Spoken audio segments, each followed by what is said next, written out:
You ask Tiger to solve. This deals with linear equations with one unknown.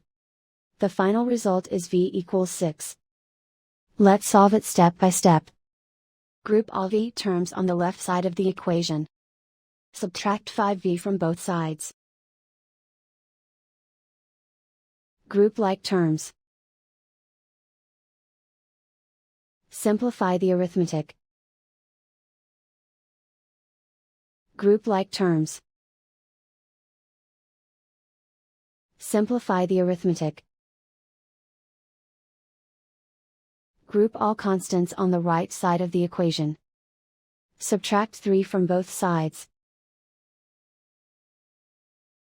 Simplify the arithmetic.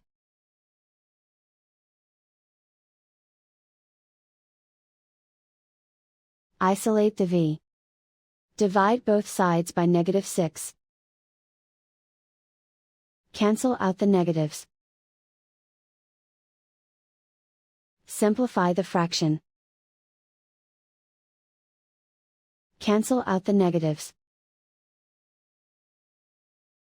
Find the greatest common factor of the numerator and denominator. Factor out and cancel the greatest common factor.